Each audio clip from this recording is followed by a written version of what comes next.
बहू के हाथ। घर की बहू शीना को इस बात का बड़ा घमंड था कि जिस काम में वो हाथ डालती थी वो काम अच्छा हो ही जाता है। शीना की हर बात में हाथ का इस्तेमाल जरूर होता था। एक दिन शीना का पति आकाश उससे कहता है, कल जो वो भिंडी बनाई थी ना तुमने, वाह वाह वाह वाह, मजे आ गए। मैंने अपने हाथों से बनाई थी। मेरे हाथों में वैसे भी जादू है, जिस चीज को छू लेती हूँ सोना बन जाती है। अब ये थोड़ा ज्यादा हो रहा है। मतलब अगर हर चीज को छू के सोना ही बना देती हो तुम, तो हमारे नाम के पीछे भी अंबानी ही लगा देते हम। चुप रहो, मुंह पे हाथ रख लो, कुछ भी बोलते रहते हो। शीना की सास बगिया से पूजा के लिए फूल चुन रही थी। सुंदर, अति सुंदर, कितने प्यारे गुलाब के फूल हैं। भगवान जी खुश हो जाएंगे। मैंने अपने हाथों से जो पौधा लगाया था, मेरे हाथों की कोई भी चीज बेकार नहीं जाती। हाँ बेटा, सही कह रही है। इसीलिए तो तुम्हारे पिताजी से मैंने अपने बेटे के लिए तुम्हारा हाथ मांगा था। और उन्होंने हाथों हाथ में मेरा हाथ आपकी बेटी के हाथ में दे भी दिया था।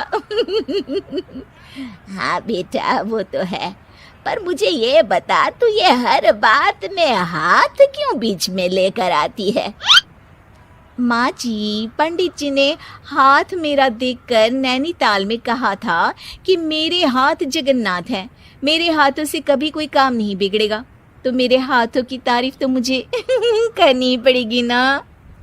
हाँ हाँ, ठीक ही कह रही हो। वैसे तो मिलाओ हाथ इसी बात पर। शीना को न सिर्फ इस बात पे गर्व था कि उसके हाथ से सब अच्छा होता है, बल्कि घर के सारे काम भी वो पहले अपने हाथ से करती, फिर कोई दूसरा उन कामों को कर पाता। एक दिन शीना कपड़े धो रही थी। अरे घर में वॉशिंग मशीन है तो सही, खुद क्यों थक रही हो? कपड़े पहले मेरे हाथ से धुलेंगे, फिर वॉशिंग मशीन से। पहले हाथ की सफाई, फिर मशीन की धुलाई। अगर आज डाकू गब्बर सिंह होता ना, तो वो ये हाथ मुझे दे दे ठाकुर तुमसे जरूर कहता, और मैं तो दिलवा भी देता तुम्हारे हाथ। हर एक काम में हाथ बटाओ, ज्यादा जुबान न चलाओ, वरना दूंगी एक उल्टे हाथ से। क्या दोगी? कपड़े दूंगी, लो निचोड़ो। ऐसे ही एक दिन, अरे बहू, ये सोफे पर चढ़कर हाथ से पंखा क्यों घुमा रही हो? माँ जी, क्योंकि मेरे हाथ से घूमेगा तो ज्यादा अच्छे से हवा देगा। अरे बेटा, फिर तो तुम गाड़ी का पहिया भी हाथ से घुमा के मायके जाया करो।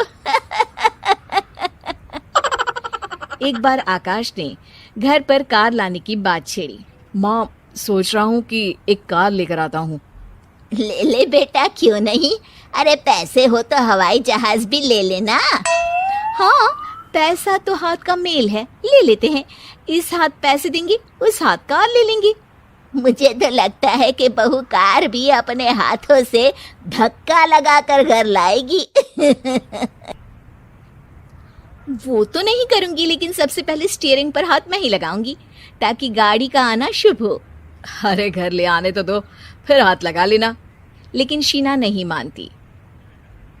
अगले दिन ही सब कार लेने जाते हैं। शीना सेल्समैन से कहती है, भैया ये कार बहुत पसंद है, पैक कर दो।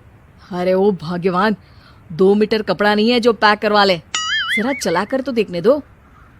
यस सर, बिल्कुल, टेस्ट ड्राइव कीजिए ना। अरे नहीं नहीं, सबसे पहले मैं हाथ लगाऊंगी गाड़ी को, मेरे हाथ अच्छे हैं। अरे यार, हाथ तो मैं भी धोता ही हूँ, और आजकल तो सैनिटाइजर से भी धोता हूँ। मेरे काम में हाथ ना अड़ाओ।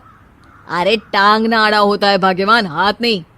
शीना ड्राइविंग सीट पर बैठ जाती है और आकाश उसे गाड़ी के फंक्शन समझाता है।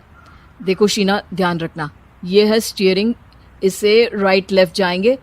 ये है एक्सेलरेटर, इससे स्पीड कंट्रोल कर सकते हैं। और उसी के पास में है ब्रेक, जो तुम्हारी जुबान में शायद मिसिंग है। ठीक है, ज्यादा भी सिखाने की जरूरत नहीं है। मेरी माँ तो कहती है कि मैं अगर अपनी शुभ हाथ लगा दूं तो जग घूम जाए, तो ये स्टीयरिंग क्या चीज है? शीना गाड़ी स्टार्ट कर देती है और स्टीयरिंग को घुमाते हुए एक्सेलरेटर पर धीरे से पैर रखती है और शोरूम के बाहर के एरिया में ही गाड़ी घूमने लगती है, जहाँ दूसरी गाड़ियाँ भी रखी हैं। देखा मेरे हाथों का कमाल। अब ब्रेक दबा दो, आगे गाड़ी है। शीना आगे गाड़ी देखकर घबरा जाती है और पाँव गलती से एक्सीलरेटर पर पड़ जाता है। कार आगे खड़ी एक बड़ी गाड़ी में घुस जाती है। दोनों कार से उतरते हैं। सेल्समैन भागते हुए आता है। अरे 7 लाख की गाड़ी खरीदने आए थे और 15 लाख की गाड़ी ठोक दी। Oh my God. आकाश की माँ, आकाश और शीना घबरा जाते हैं। इतना सारा पैसा कहाँ से आएगा? तभी वहाँ मैनेजर भी आ जाता है। पूरा माजरा समझता है। अरे टेंशन मत लीजिए, गाड़ियों का इंश्योरेंस था। आप जो कार लेने आए थे वही खरीद लीजिए। पर मैडम, जब तक आप सीख ना ले तब तक गाड़ी मत चलाइएगा।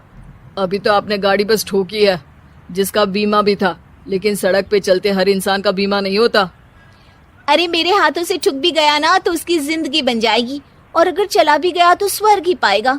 मैनेजर साहब, मेरे हाथ में कोई दिक्कत नहीं है, वो तो बस पाँव गलत जगह पर चला गया था।